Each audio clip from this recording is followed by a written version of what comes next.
नमस्कार दोस्तों, मेरा नाम है जय गोविंद और आप देख रहे हैं जय गोविंद ऑफिशियल। अभी हमारा HTML का सीरीज चल रहा है और उसमें हमने 2 वीडियो कंप्लीट कर लिया है। आज के वीडियो में हम देखने वाले हैं पेज अलाइनमेंट और मार्केट टैग।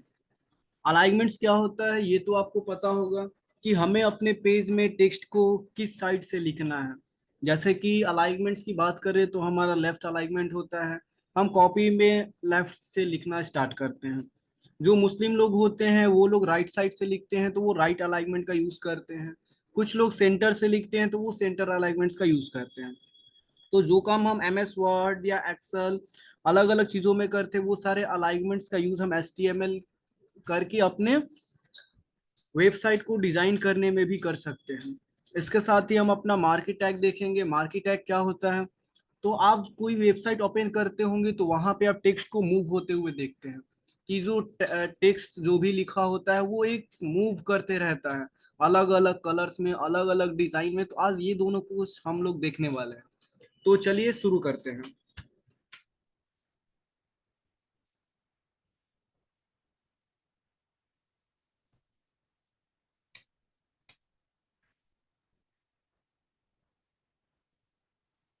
तो यहाँ पे हमारा ओपन हो गया है नोटपैड जिस पे हमने पिछले विंडोज में काम किया था।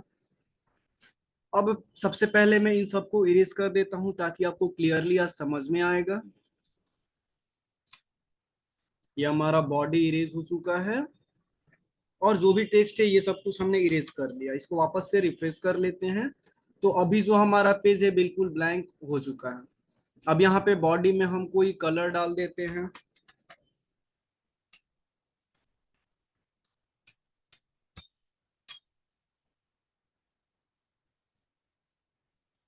तो यहाँ पे हमारा रेड कलर का बैकग्राउंड आ गया। अब जो भी अलाइनमेंट्स देते हैं तो वो हम अपने टेक्स्ट के अंदर में देते हैं। जैसे कि सपोज मैं यहाँ पे लिख लेता हूँ जय गोविंद ऑफिशियल और इसको हम सेव कराएंगे तो हमारा जो भी टेक्स्ट है वो लेफ्ट साइड में लिखना शुरू करता है। बाय डिफॉल्ट अलाइनमेंट जो होते हैं वो लेफ्ट होते हैं। अगर इसे हमें राइट साइड में लाना है या फिर सेंटर में करना है तो हमें अपने टेक्स्ट के आगे में ही अलाइनमेंट्स देना होता है। अब अलाइनमेंट्स कैसे देते हैं, तो सबसे पहले लिखते हैं P, देन हम लिखेंगे अलाइन इक्वल्स टू, और यहाँ पे जो अलाइनमेंट्स आप देना चाहते हैं जैसे कि टेक्स्ट को हम सेंटर में लाना चाहते हैं तो यहाँ पे लिख लेंगे सेंटर और ये हमारा क्लोज हो गया। इसके बाद अब जो भी टेक्स्ट हम लिखेंगे वो हमारा सेंटर में लिखा हुआ आएगा और जहां तक के टेक्स्ट को सेंटर में लिखना है उसके बाद हमें अपने अलाइनमेंट्स को क्लोज करना होगा। तो यहाँ पे हमने क्लोज कर लिया। इसको सेव करते हैं और अपने पेज पे जाके रिफ्रेश करेंगे तो जो भी हमारा टेक्स्ट था वो आप देख सकते हैं कि सेंटर में नजर आ रहा है। टेक्स्ट को थोड़ा सा बड़ा बना लेते हैं, उसके लिए आपको टैग पता है, फॉन्ट का यूज करेंगे। साइज हमारा 10 हो गया और फॉन्ट को हम क्लोज भी कर लेंगे।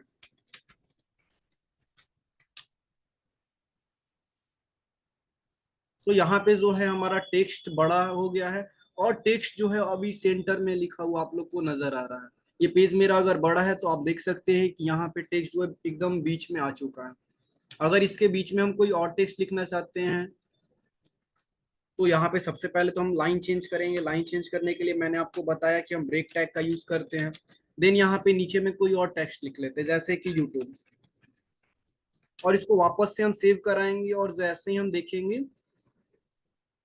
तो जय गोविंद के नीचे में यहाँ पे यूट्यूब लिखा हुआ आ रहा है। तो अभी जो भी टेक्स्ट हम लिखेंगे वो हमारा सेंटर से ही लिखा हुआ आएगा।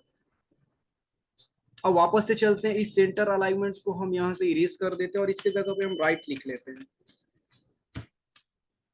तो जैसे ही राइट अलाइनमेंट करेंगे हमारा टेक्स्ट जो है वो राइट साइड में चला जाना चाहिए और आप देख सकते हैं कि हमारा जो भी टेक्स्ट था वो राइट साइड में आ चुका है। अगर पेज को हम जूम करेंगे तो हमारा टेक्स्ट बिल्कुल ही राइट में नजर आएगा। तो आपका वेबसाइट का पेज छोटा अगर कोई करता है, बड़ा करता है, वो ऑटोमेटिक एडजस्ट कर लेगा और राइट साइड में चला जाएगा। तो इस तरीके से हम अपने टेक्स्ट के ऊपर में अलाइनमेंट्स दे सकते हैं। अब चलिए, अब दूसरा जो हमारा टैग है वो है मार्क्यू टैग। तो मैं पहले इसे इरेज कर देता हूँ। बस हमने नेम को छोड़ दिया, उसके बाद हम बाकी सारे को इरेज कर देते हैं। ये हमारा एक लाइन में ही हो चुका है। अब नीचे आते हैं, यहाँ पे हमें मार्केट टैग लगाना है। मार्केट टैग लगाने के लिए हम लिखेंगे मार्की। स्पेलिंग पे ध्यान देना, अगर आपका स्पेलिंग मिस्टेक होगा तो फिर ये हमारा टैग कोई भी काम नहीं करता है। यहाँ पे हमने मार्की लिख लिया, इसके बाद मार्की का जो भी बैकग्राउंड कलर देना चाहते हैं वो कलर हम यहाँ से दे सकते हैं। सपोज अभी हम कलर इसका व्हाइट ही रखते हैं, तो यहाँ पे इक्वल्स टू करके व्हाइट लिखेंगे। ये हमारा मार्की तैयार हो गया। अब इसके अंदर में जो भी टेक्स्ट को मूव कराना है वो टेक्स्ट हम यहाँ पे लिख सकते हैं। और एक चीज और, यहाँ पे हमें टेक्स्ट को जिस डायरेक्शन में मूव कराना है वो डायरेक्शन भी यहाँ पे हम लिख सकते हैं। जैसे कि डायरेक्शन में हम अभी लिख के चलते हैं लेफ्ट। यहाँ पे हमारा जो है मार्की में हो गया। अब जो टेक्स्ट लिखना चाहते हैं, जैसे कि हम लिख लेते हैं ऑल फील्ड आर कंपल्सरी। हमने ये टेक्स्ट लिख लिया, इसी टेक्स्ट को मूव कराना है। इसके बाद हम मार्की टैग को क्लोज कर देंगे और इसको सेव करा लेंगे। और वापस से आकर के जैसे ही रिफ्रेश करेंगे तो आप देखेंगे यहाँ पे मार्की टैग बना हुआ आ रहा है और ये टेक्स्ट जो है वो मूव करता हुआ दिख रहा है। इस तरीके से हम 3-4 टैग को लगा सकते हैं। जैसे कि मैं इसी मार्की को कॉपी कर लेता हूँ, पहले इसे मैं वन लाइन में करता हूँ। अभी आप नोटपैड पे समझेंगे, यहाँ पे हमने एक मार्की टैग लिखा, इसी को मैं कॉपी कर लेता हूँ, फटाफट से यहाँ पे पेस्ट कर लेता हूँ। अब चारों के बीच में आपको अंतर समझना है कि क्या होता है। थोड़ा सा मैं इसको दूर दूर कर देता हूँ ताकि आपको अच्छे से समझ में आए। अब फर्स्ट वाला हमने व्हाइट रखा है, सेकंड वाले के कलर को हम यहाँ से चेंज कर देते हैं और सेकंड वाले के कलर को येलो रख लेते हैं। इसके डायरेक्शन को भी बदल लेते हैं और इसका डायरेक्शन जो है वो हम राइट करते हैं। नेक्स्ट फिर हम आते हैं, नेक्स्ट वाले के कलर को चेंज करके कोई और रख लेते हैं। जैसे कि यहाँ पे हम ग्रीन रख लेते हैं। इसके डायरेक्शन को लेफ्ट ही छोड़ देते हैं और लास्ट वाले के डायरेक्शन को भी चेंज कर देते हैं और राइट कर देते हैं। इसका बैकग्राउंड कलर कोई और रखना है, हम पिंक कलर रख लेते हैं। और इस तरीके से आप टेक्स्ट को भी चाहें तो यहाँ से हम बदल सकते हैं। जैसे कि मैं टेक्स्ट को इरेज करूंगा और यहाँ पे कोई और टेक्स्ट लिखूंगा। फर्स्ट में हमें मूव कराना है all text are compulsory. Second वाले में हम मूव कराना चाहते हैं सिर्फ यूट्यूब। इसके बाद थर्ड में हम किसी और चीज को मूव करा लेते हैं, जैसे कि कंप्यूटर क्लास।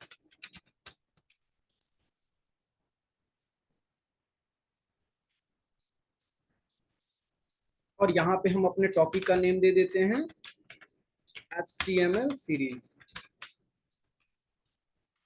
तो यहाँ पे आप देख सकते हैं कि मैंने सारा टेक्स्ट लिख लिया। इसको हम सेव कराते हैं और वापस से चलते हैं अपने पेज पर और यहाँ पे जैसे ही रिफ्रेश करेंगे आप देख सकते हैं कि यहाँ पे हमारा टेक्स्ट किस तरह से नजर आ रहा है। अगर बीच में आपको स्पेस देना, आप ब्रेक टेग का यूज कर सकते हैं। अब फॉन्ट को अगर बड़ा करना है, छोटा करना है, यहाँ पे आप देख सकते हैं कि मेरे सारे फॉन्ट छोटे छोटे हैं। अगर फॉन्ट को बड़ा करना है तो आपने पढ़ा हुआ है, यहाँ पे हम फॉन्ट का लगाएंगे। जो साइज हमने ऊपर लिया था इसी को हम कॉपी कर लेते हैं, Ctrl+C, और यहाँ पे आकर के इसमें पेस्ट कर देते हैं। फिर से फॉन्ट को क्लोज करना है तो यहाँ पे हम फॉन्ट को क्लोज भी कर लेंगे और वापस से इसको हम सेव करा के जैसे ही रिफ्रेश करेंगे आप देख सकते हैं कि फर्स्ट लाइन जो है हमारा वो बड़ा हो चुका है। तो इस तरीके से जितना बड़ा करना हो, जो भी छोटा करना हो, मार्की टैग का यूज इस तरह से हम लोग कर सकते हैं। अब सपोज करते हैं जैसे कि फर्स्ट लाइन में मैं मूव कराना चाहता हूँ अपने चैनल का name.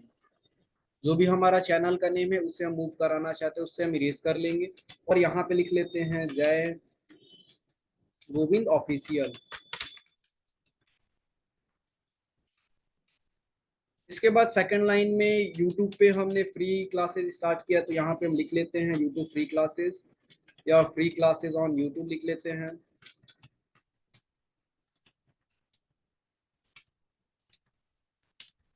Free classes on YouTube हो गया हमारा। इसके बाद से हम चलते हैं नीचे में, यहाँ पे हम लिख लेते हैं कि कौन कौन से टॉपिक को पढ़ने वाले हैं। जैसे कि हमने नोटपैड अब तक पढ़ चुका है, नोटपैड के बाद हम HTML पढ़ रहे हैं, इसके बाद हम वर्डपैड पढ़ेंगे और फिर हम MS ऑफिस पढ़ने वाले हैं। तो इन सारे टेक्स्ट को यहाँ पे हम मूव कराएंगे और यहाँ पे अभी जो हमारा सीरीज चल रहा है उसी को छोड़ देते हैं। फॉन्ट साइज को भी हम फटाफट से कॉपी कर लेते हैं।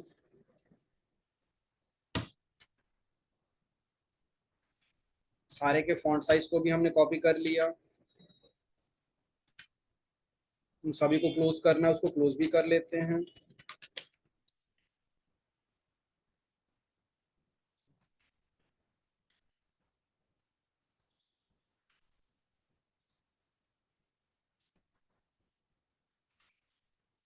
तो यहाँ पे हमने कर लिया। इसके बाद इसके कलर को हम चेंज करते हैं। कलर चेंज करने के लिए मैंने आपको बताया कि साइज के बाद ही हम इसका कलर लिखते हैं। अब जो भी हमें कलर देना हो, जैसे कि फर्स्ट टेक्स्ट का कलर हम रेड रखना चाहते हैं, रेड रख लेते हैं।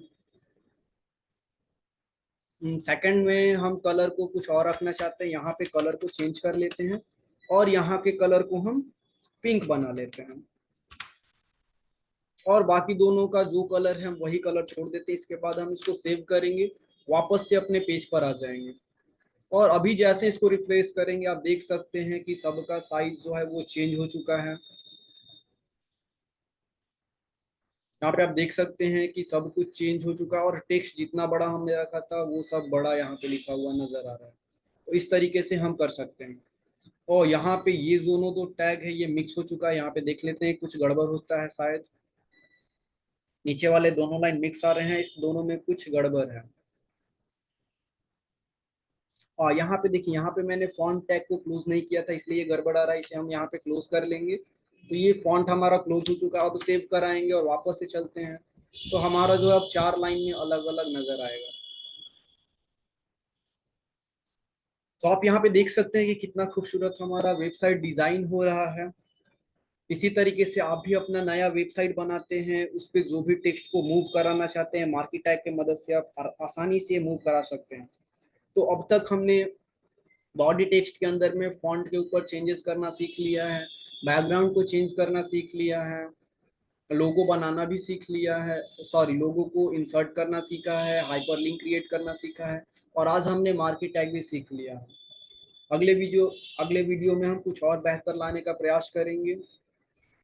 तब तक के लिए बने रहिए मेरे साथ। जय हिंद, जय भारत।